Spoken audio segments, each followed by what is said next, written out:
Good evening and welcome once again to the Oaklander. I'm your host, Al DiGiacomo.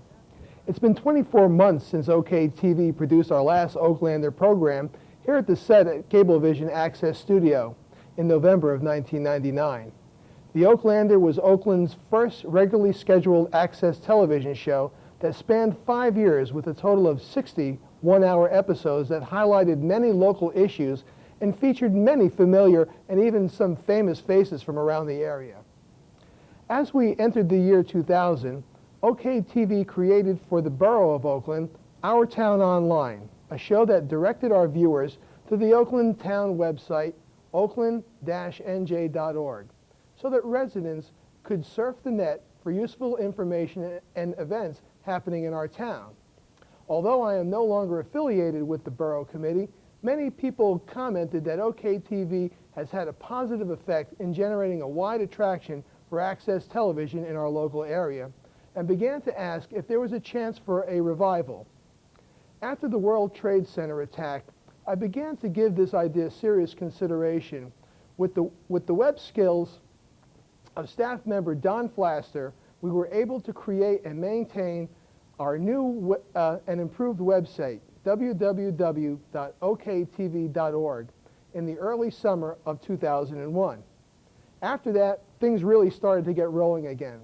So with this present incarnation of crew members that are by far the most talented and creative individuals I've worked with since the Oaklander beginning, with songwriter Chris Breetveld and longtime director Greg Schuss. We are now about to embark into a new era, fully revitalized with the enthusiasm to inform and entertain by making a difference through access television. We'll be back with our first guest, B. O'Rourke, in a moment, so don't go away.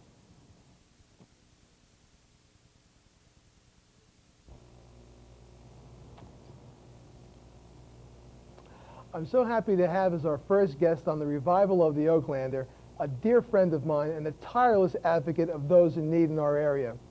B. O'Rourke has managed the Northwest New Jersey Center for Food Action in Mahwah for the past 10 years. The center has been in operation for 25 years and helps over 1,000 families in our local area with direct food relief. And since the Oaklander began in 1995, I promised B a venue on our show until we fix the problem of hunger in our area. Although I love you, B, I wish I didn't have to see you again here with this message, but again, welcome here, my friend. Oh, thank you. And congratulations on the new show. Thank you very much, B. B, the year 2001, how many are affected by hunger in your center? Well, we don't have good news for you, Al. Since I've seen you, we've about doubled our clientele, which simply means that 50% more people are being referred to us for assistance. This would be direct food relief, utility assistance, housing assistance, homelessness prevention, and no one wants to really believe this is happening in our own neighborhoods. It's right in our own backyard.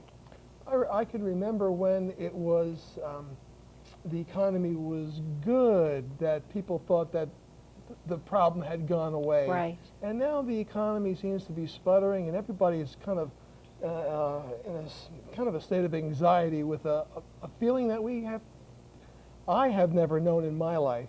You know, maybe some people Right. go back to the World War II era.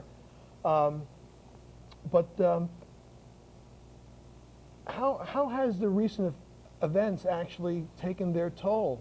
Well, they've done it in a couple of different ways. Of course, for the poor families, especially some of the ones that we're seeing, it's been very hard. Landlords, in some cases, have not been willing to take Red Cross vouchers for mortgage payments. Why is that?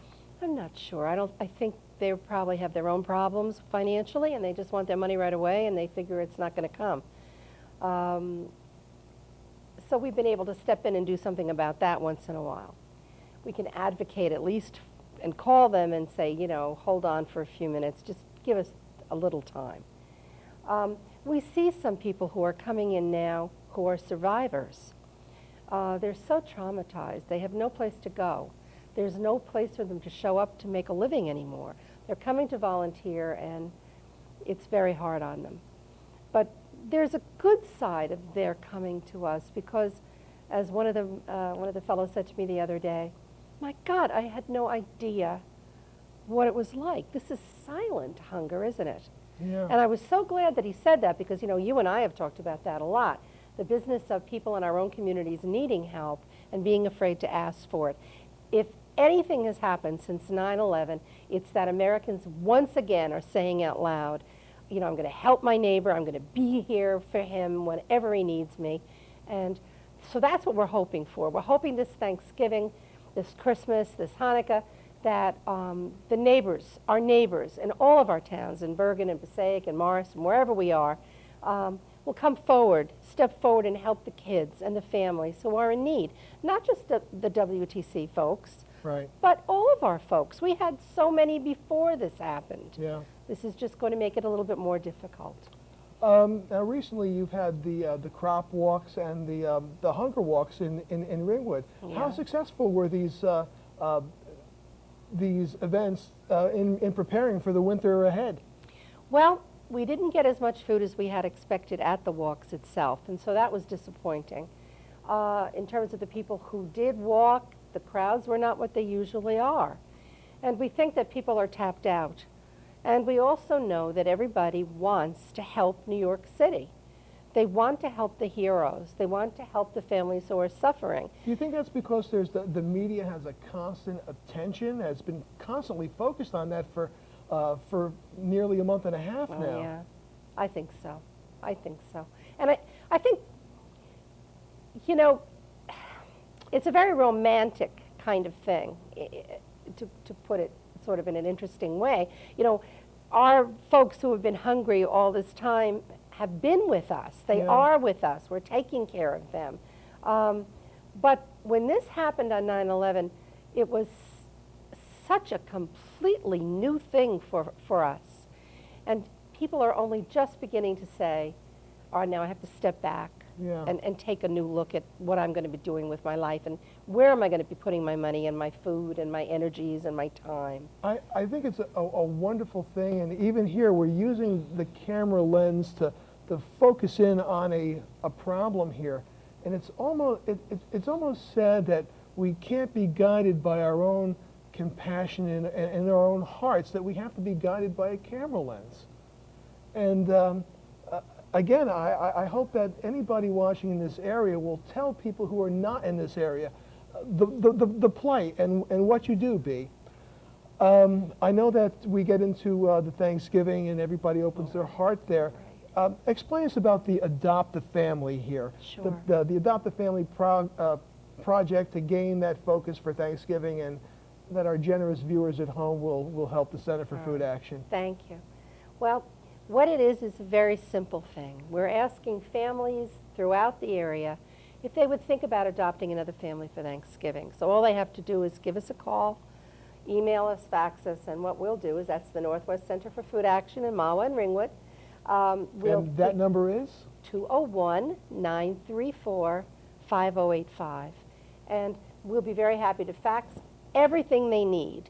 It would be the menu for the basket, where to bring it, and when. And this is where a family puts together some of their favorite foods. Yes. And kind of shares Right. what's special to the person who's giving, to the person who's getting, and basically supplies almost a complete Thanksgiving meal. Absolutely. And the thing that's so wonderful about this is that our families will take those meals. And thanks to Lincoln Technical Institute in Mahwah, where we have the whole facility this year, we'll be able to drive in. We'll have a drive-in and a drive-out Thanksgiving, which will be spectacular in terms of saving a lot of time, and we'll be having so many more volunteers be able to help us. But the issue is simply this. The families can then take this food, take it home, and cook it themselves. You know, we're not in the business of making people dependent on us. Right. The Center for Food Action is not a handout, it's a hand up. People who are coming to us were referred to us because they needed this help. They just didn't show up at our door. And so we welcome them with open arms, with great affection, treat them, I hope, with the most dignity that we would treat anyone. And when the neighbors come forward and say, I'll support this work by helping someone maybe I've never met before. There's something that gives hope to the person who got that basket. And the kids light up like Christmas trees a month early. Sure. Yeah, You know, I'm sure. They see this truck full of frozen turkeys, and they look at these beautiful baskets people have prepared, and there's hundreds of volunteers in this wonderful room that Lincoln Tech gives us, which is a huge warehouse room. And it's just a very exciting time. It's the week before Thanksgiving, so it doesn't intrude into anyone else's holiday. Yeah. And we're there on the 17th and the 18th of November. UPS, I'm happy to tell you, has said that they were going to give us 300 baskets. Oh, that's super. Footstar has come forward with 50. Feed the Children's coming up to help us this year for the first time. So we're very excited about new things that are happening. We need 1,000 baskets, Al. It's overwhelming. I'm quite confident that the people seeing your plea on this show will definitely come out and to support it. Now, other things that the center needs is financial help. I'm sure that Yes. all donations are gladly received, as the saying goes. Tell us about who is going to be doing a benefit on December 1st. Tom Chapin. Tom Chapin. Tom Chapin is coming to New Jersey.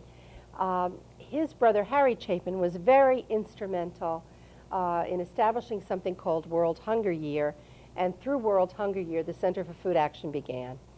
And Tom is coming with some of the Chapin family, and there'll be a concert at Riverdale at the high school.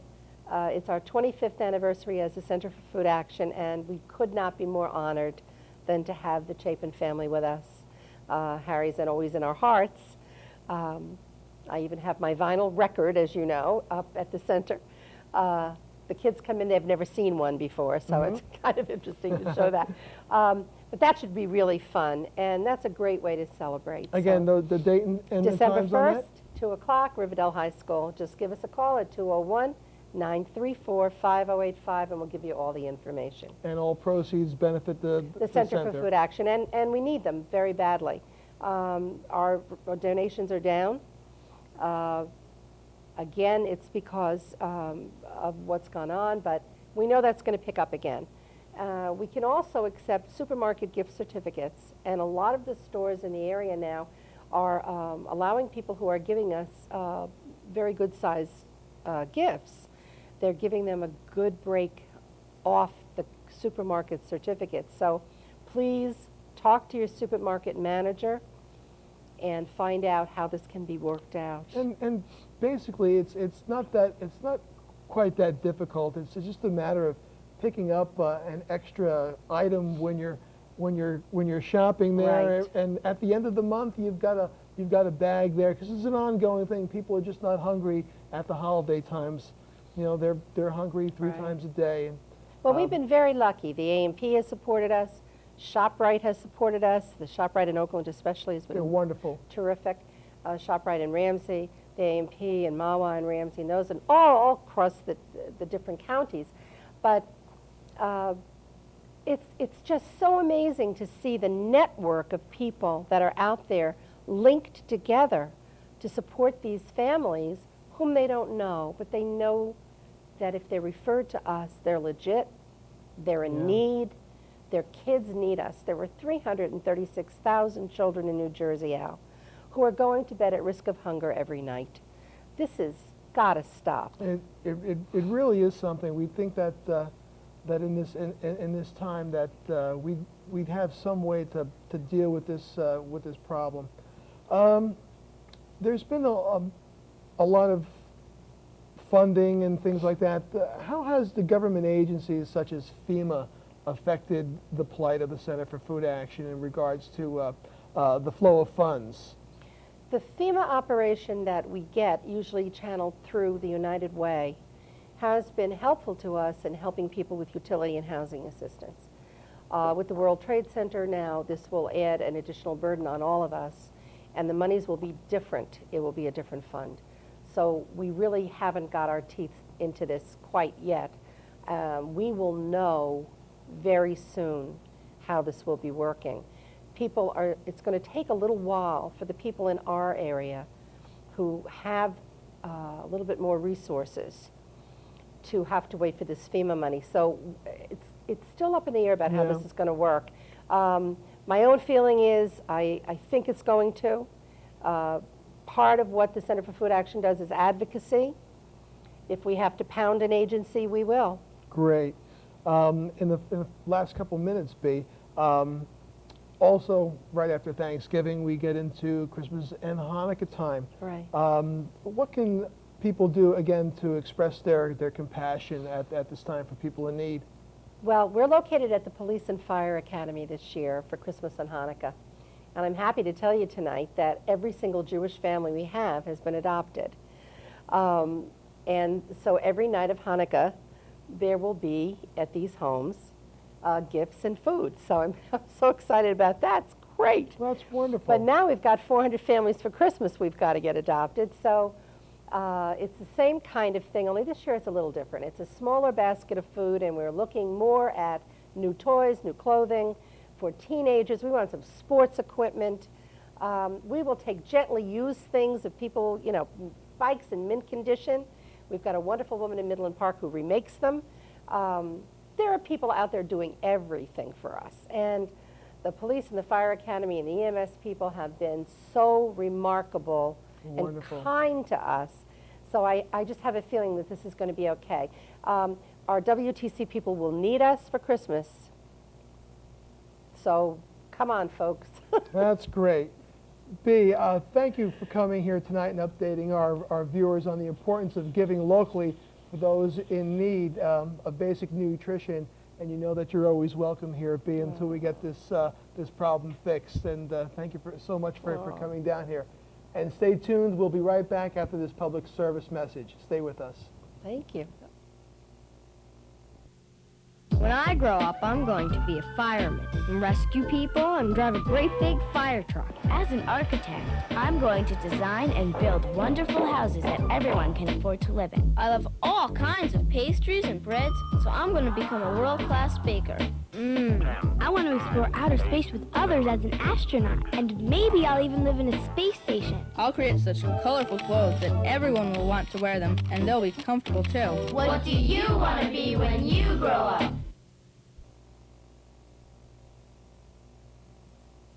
Welcome back to the program. The attack on the World Trade Center has brought with it a sense of flag-waving patriotism across America not openly seen for quite some time. Yet organizations such as the Boy Scouts of America have provided the reasons and the guidance to introduce a valiant system to mold good citizenship to young boys for well over 75 years. Ken Mady is Finance Director for the Northern New Jersey Council of the Boy Scouts of America. Ken began a career with the Boy Scouts of America as District Executive in Jersey City, then to Morris County, serving several positions, including Special Projects Director, specializing in scouting for the handicapped. Ken has also worked in the Watchung Area Council and has many skills to speak of. Ken, thank you for being here to discuss some of these topics. Al, it's a pleasure to be here tonight. Ken, what are some of the civic values that are instilled in young scouts today? Well, one of the things that we try to do is teach young people and really prepare them for, hopefully for a good future for themselves, all right?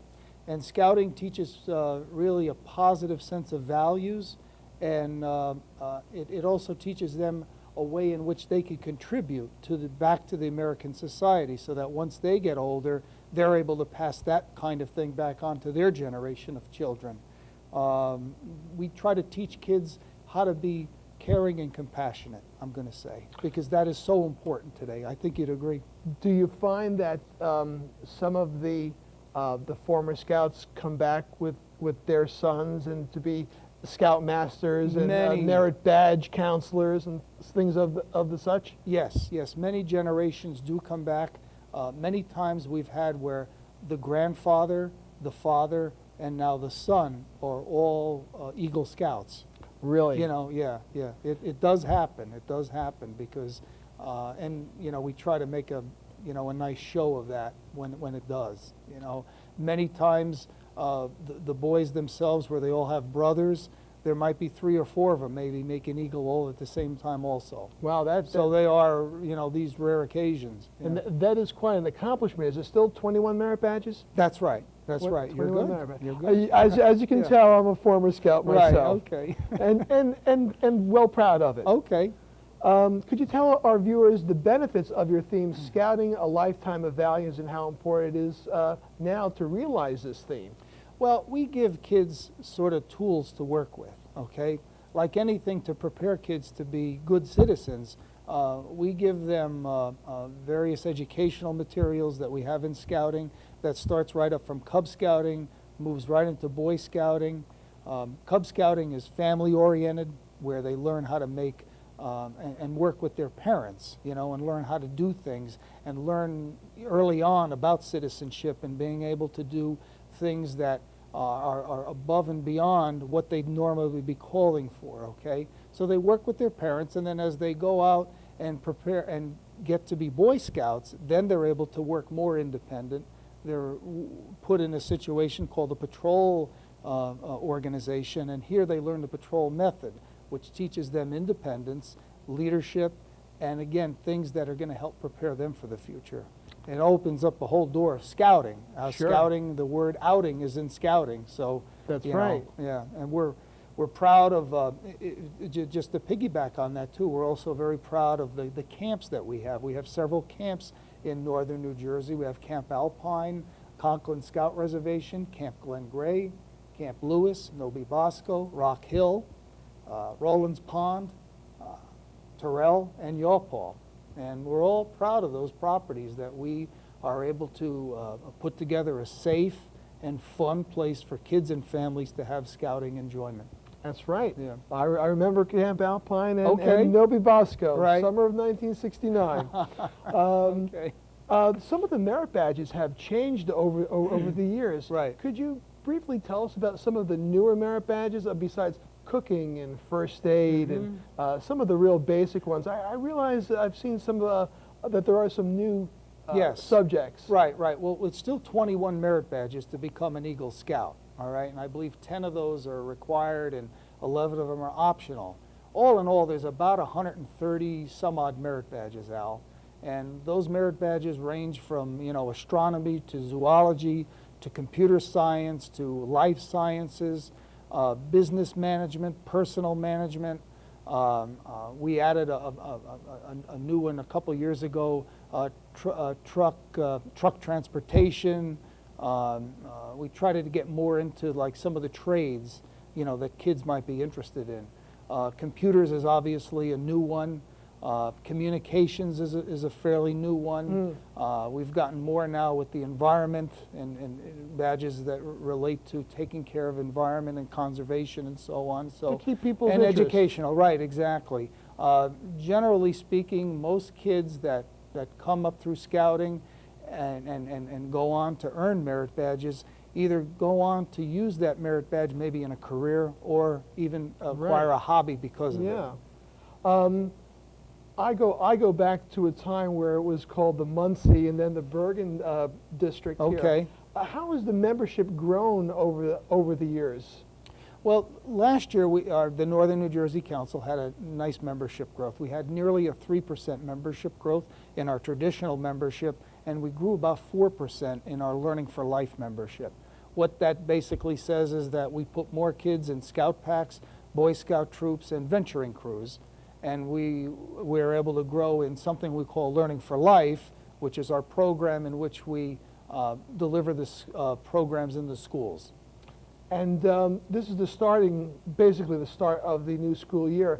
Isn't this the time for the membership recruitment drives? And why don't you use this time to reach out and? Right. It's a chance for families, okay, to now sign up their Cub Scout, to become involved with their son. All right. I just happen to have something here that I'm proud of.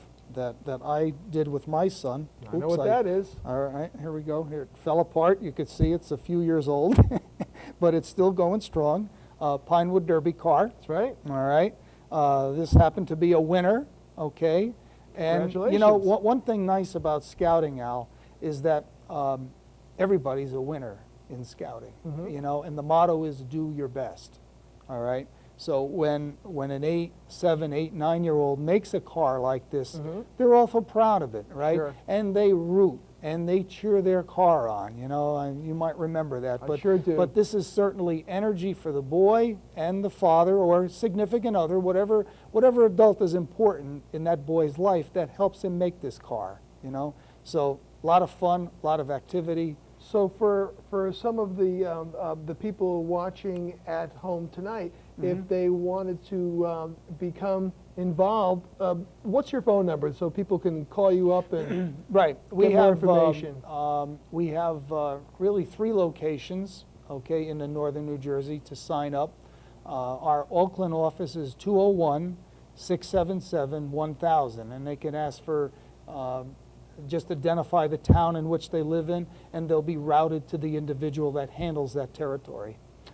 We also have an office in Verona at 973-857-0007, and the same thing, if it's a parent can call up and inquire and just ask the town in which they live in, and they'll be routed. That's wonderful, and I'm sure it'll be time well spent. In our pre-interview, you mentioned the subject of Cub Scout Day Camp. What's included in this program, Ken? Lots of fun. Fun. How did I know that? A boy has a chance to come up for roughly, they could come up for a 2-week period or a 1-week period. It's a day camp, so they're there from about 9 to 4, all right? And they do things that are related to the outdoors. Our camp that we provide the day camp is Yawpaw, okay, and that's right here in Mahwah. And that camp gives kids an opportunity to go swimming, learn archery, BB gun safety, some nature. We teach them, we have a session that we do some skits and songs, all right, so that we prepare them for the campfire that they do on Thursday night. Their parents and the boys come back and do a closing campfire for that week. Lots of fun. They're able to earn advancement, and they earn themselves a shirt and a patch for the week. And it really is good therapy, even for the parents that send them kids, because they have a chance to come and visit their son at the day camp and see the fun that they've had. Gee, Ken, you're bringing back a lot of great memories to me here tonight. It's okay. The Explorer is still an active program It is. for Boy Scouts It is. that get a little older? It's part of our umbrella program called Learning for Life, okay? Exploring is our teenage division, if you will. It starts at 14 and goes through like junior college, age 21. And it's really focused on kids, programs that kids generate themselves. It might be a specialty interest that they might have. It might be something related to a specific career, such as maybe firemanship or police work or lawyer, okay? Or they can just organize themselves around a general interest post, around something, you know, outdoorish or whatever they'd like to do. But the important thing is that they become the leaders of that group, and they dictate more or less to the advisor of that group, who is the adult assigned to work with them, that they're able to, like I said, generate a program and develop the leadership within themselves. So. With all the other recreational clubs and organizations to choose from, how does Scouting fare in attracting the new recruits? I know they're vying with recreation and other things. Sure. We don't want to compete with recreation. Scouting is a program, all right, and it's tried to be well-rounded. I know that when I grew up in the town that I lived in central New Jersey, that scouting, you either did scouting or sports, okay? And I was a little bit awkward throwing the baseball, running around the bases and stuff, and I had, sort of had to find my way a little bit, and I found that scouting was something that I enjoyed, okay? I knew that I liked the outdoors. My parents didn't do camping, so it was certainly an outlet for me to become involved in the outdoors with scouting. And like I said, when a boy wants to be on a sports team, football, baseball, whatever, we encourage that. We want them to do that, but we also want them to be scouts. And I think that the scout leaders become sympathetic and appreciative of the fact that the boys want to strive and become team players and this and that. So we encourage our scout leaders to work with the boys that want to stay on sports teams and let them be in scouting at the same time. Again, I mentioned in our opening that there's an outpouring of patriotism, of really connecting back to the ethic of the American spirit, which is working together, coming together in a crisis. Let's face it, Ken. America is in a crisis Right now, never seen before in our country. Do you think that this is going to help the recruitment drive, that people are going to really want? I know I would much rather be surrounded in a crowd of Boy Scouts in a time of crisis than I would, I don't know, I don't want to disparage anyone, but I feel very safe around a bunch of kids who know the real meaning of cooperation and bravery and courage. Do you think that the recent events is going to uplift and have more people, more boys joining the Scouts? I think that Scouting is an American way, Al. It's been around for over 90 years, actually. And the tragedies that's happened today, I think, are going to instill in parents a need of security and a safe environment for them. Yeah. And I've got to agree. I think what we're all trying to profess these days is to try to go back and look back to maybe how life was and to look back at some of the traditional things that we did. And if you look in our Scout handbook, that all those traditional kinds of things are back in there, all right? Be prepared. Exactly. Yeah, yeah. So I think that the events that we're involved with now are going to make parents feel that they want to get their boy involved in Scouting, and let them know too that they're part of the program and they're safe. In our remaining moments here, Ken, please reprise the local number that people can contact the Northwest Council. Yeah, the Northern New Jersey Council is, we're located at Ramapo Valley Road, number 25 Ramapo Valley Road here in Oakland, and the phone number is 201-677-1000, and we encourage parents to call up, all right? Boys get a flyer in the school to sign up now, and it becomes an invitation for them to join. That's great. Whereby we miss anybody, feel free to call our number. So, well, Ken Mabey is Finance Director of the Northern New Jersey Council of the Boy Scouts of America, recently based here in Oakland. Ken, thank you for being our guest, and to the Boy Scouts of America for teaching the ethic to be prepared, a motto for serious thought to us all in America. And we'll return after this public service message. Please stay with us. Thank you.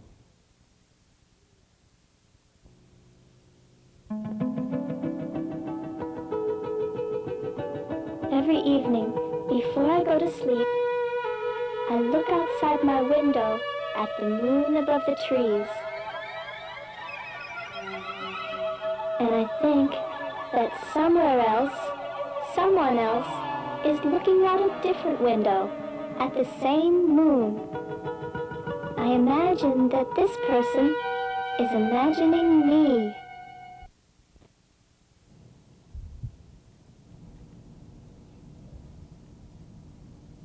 Welcome back to the final segment. With us now are 4 distinguished veterans from each of the armed services. Tonight we'll be discussing the American Legion Post 369 of Oakland's membership drive, along with some of the organizational issues and efforts that benefit our communities. First, we have Bill Murphy. Bill is current commander of American Legion Post 369.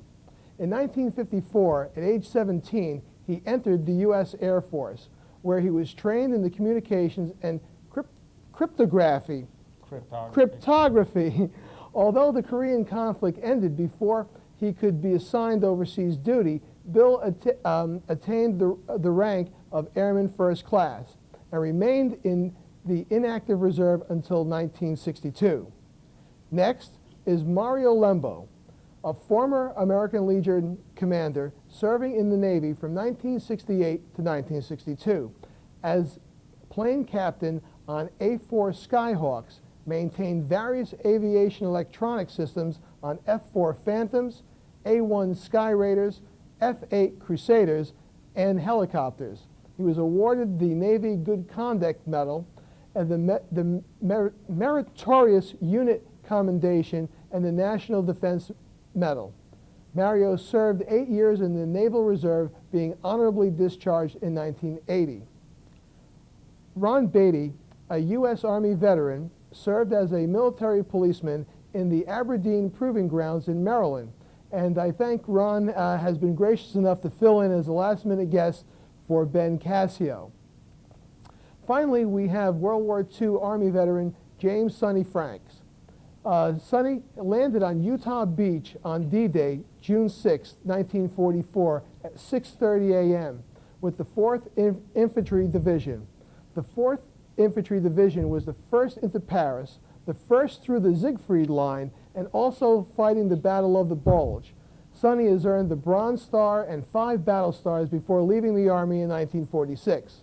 Sonny is also a former American Legion commander and was honored as the Grand Marshal of the 1999 Memorial Day Parade here in Oakland. Ron, let's begin with a little bit of history of the American Legion. Who proposed the idea and when? Well, right at the end of World War I, there was a group of 20 veterans who had served in France. And they got together and with a little planning and formed the Legion with the purpose to improve troop morale. But the concept soon evolved into a much larger veterans organization dedicated to maintaining America's ideals, such as keeping America strong, showing a sense of obligation to the community. The American Legion was from the very beginning thought to be an action organization. So in March 1919, about 1,000 officers and enlisted men attended the first meeting in Paris. It considered each soldier of the American Expeditionary Forces a member of the Legion. A committee was appointed to organize the veterans at home in the United States, and a second meeting was held in St. Louis, Missouri in May of 1919. Here the Legion Constitution was completed and plans confirmed for a permanent nationwide organization, which the U.S. Congress granted the Legion in September 1919. They granted them a national charter. The Legion began its veterans relief programs, employment, Americanism programs. The Legion evolved and became a patriotic, mutual help and community service organization. Today, the American Legion numbers some 3 million men and women and 15,000 Legion posts across the United States and several countries abroad. Oh, that's something, Ron. I'd like to move on to Mario here.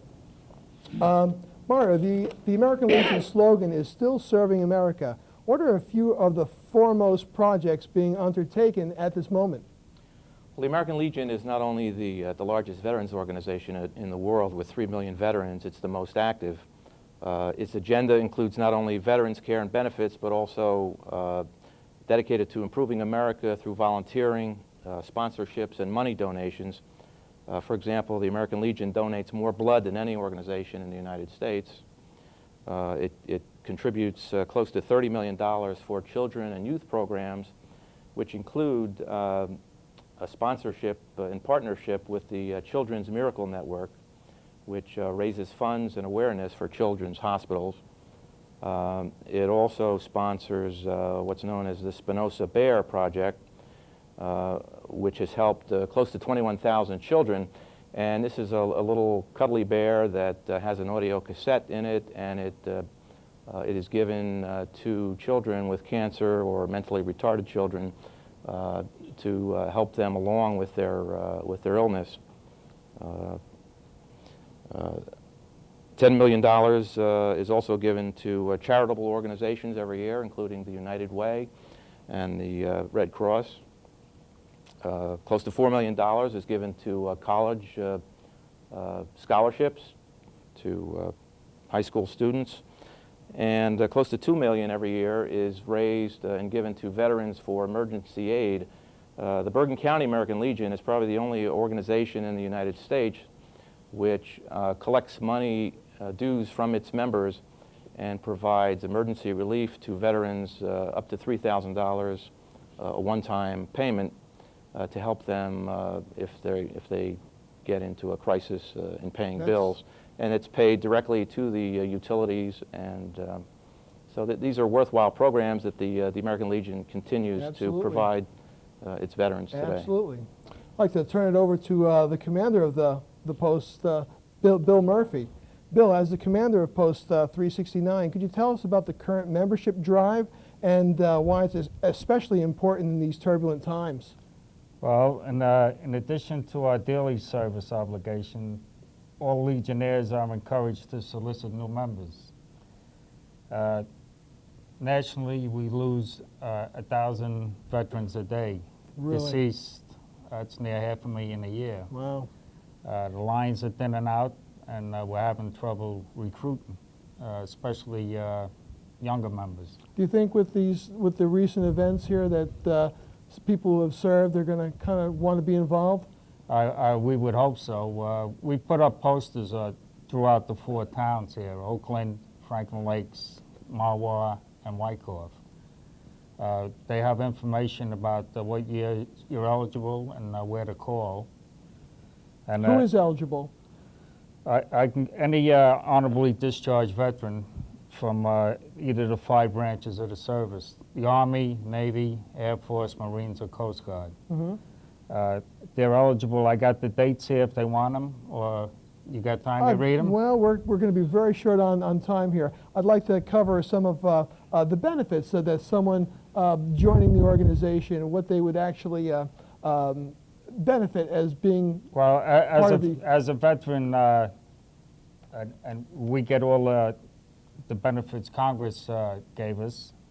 They're entitled to life insurance, prescriptions, health coverage, charge cards through the Legion, annuities and discounts for hotels, rentals, and for moving companies. I think one of the big benefits was to be around people with like-minded and actually to kind of trade off stories, because you've all been through the basic training. I think that'd be a great benefit to share with one another.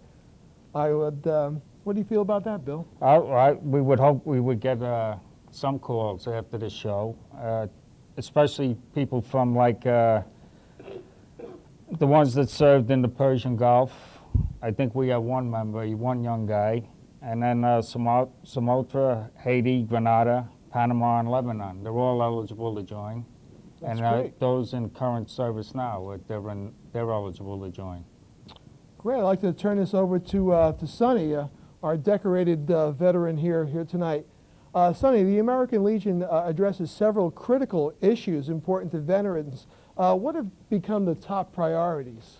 Well, one of the priorities out is which is crucial to all Americans, and especially veterans, is the health care that we have.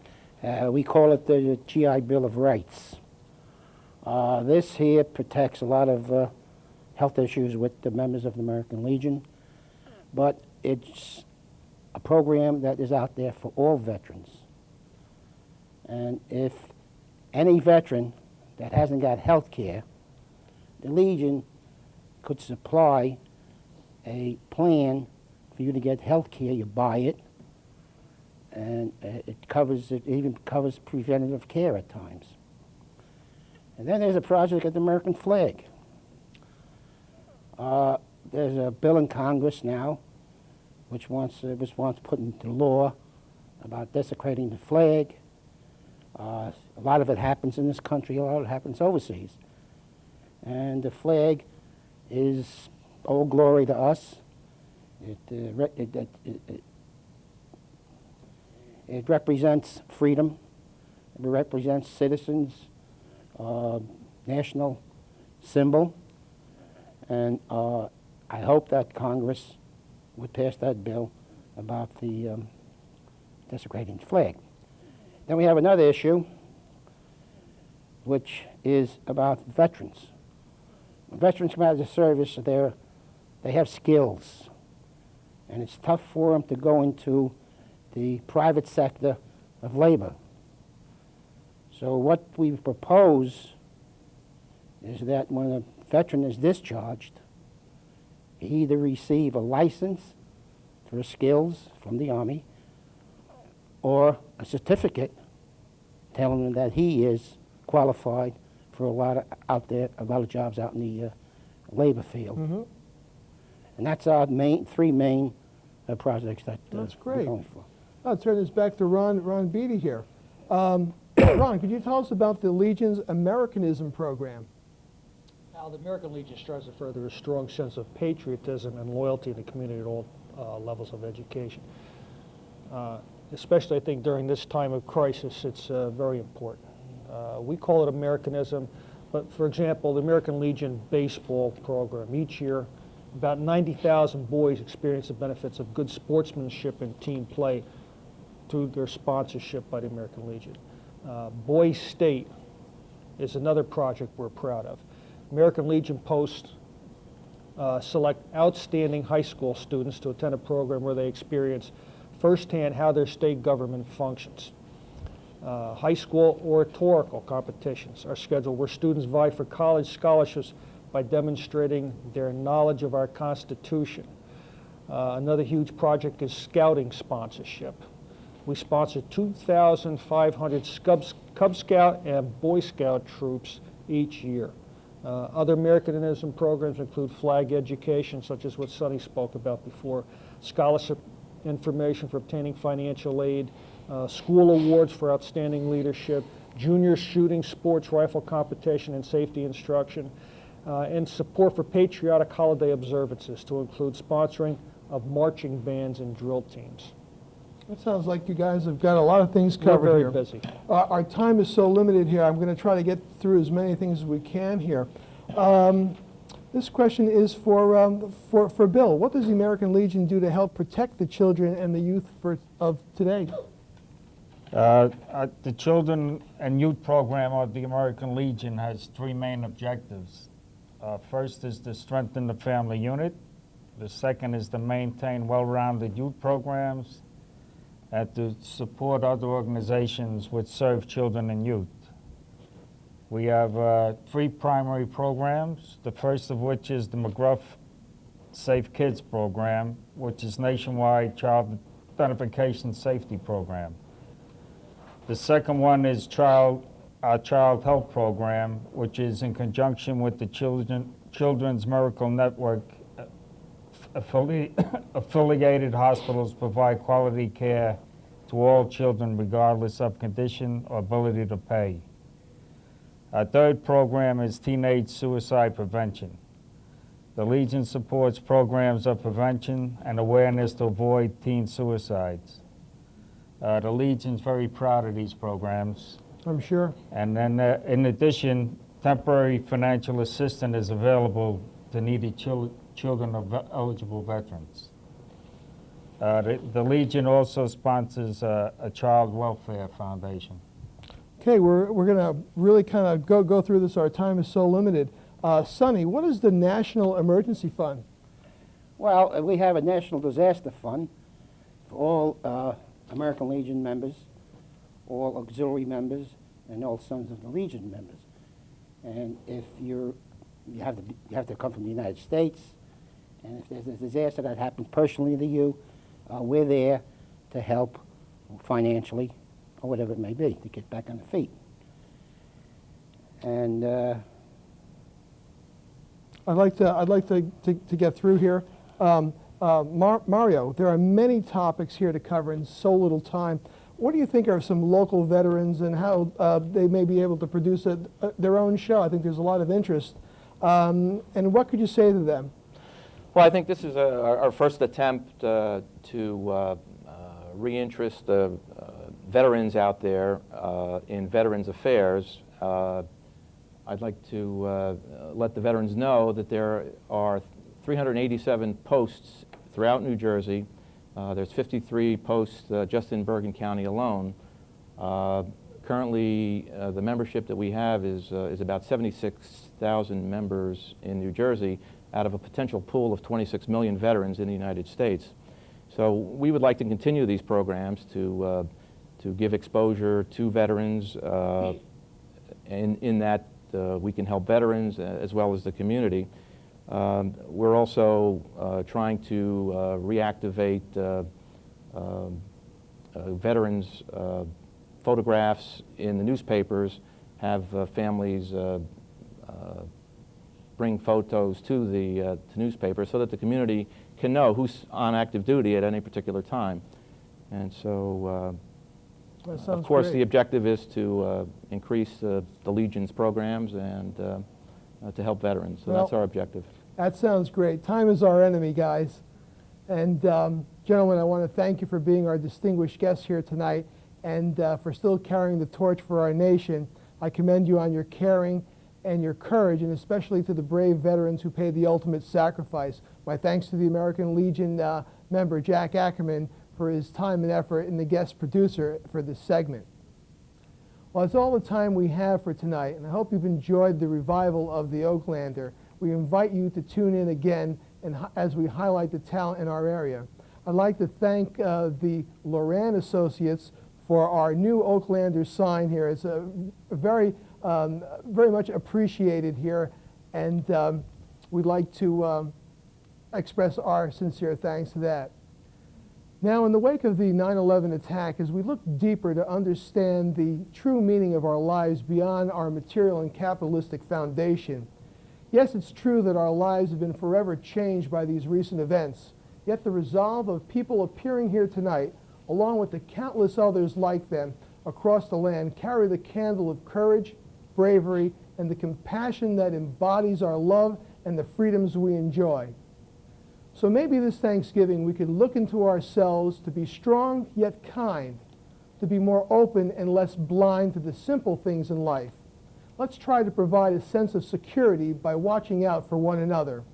My sincere thanks to our guests this evening for sharing their talents and insights, to the talent and commitment of the OKTV staff, to Sharon Jacod, who arranged to have Frosty Lawson's America, the Light of the World, as our featured music for tonight. And most of all, to you, our viewers at home, for watching the Oaklander. I'm Al DiGiacomo, and we'll see you next time.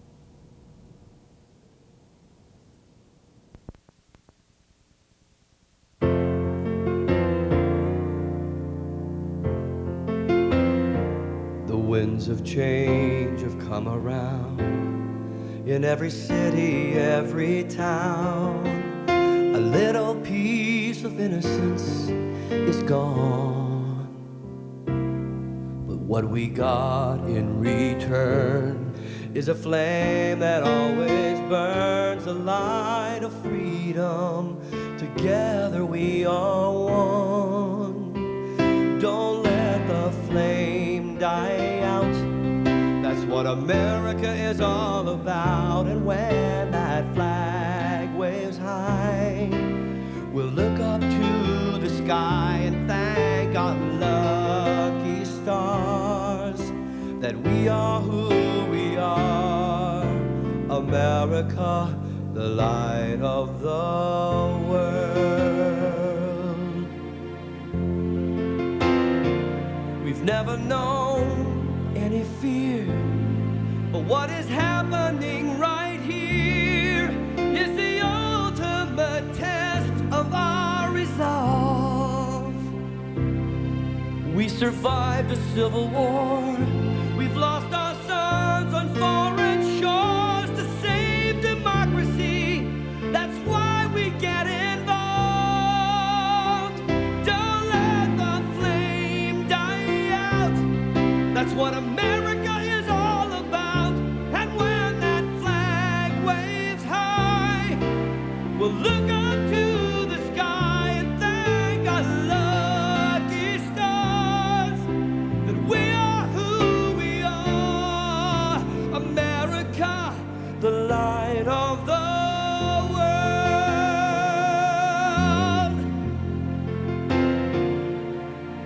And when we find our backs against the wall, we'll stand and fight for each other, the hero in us all.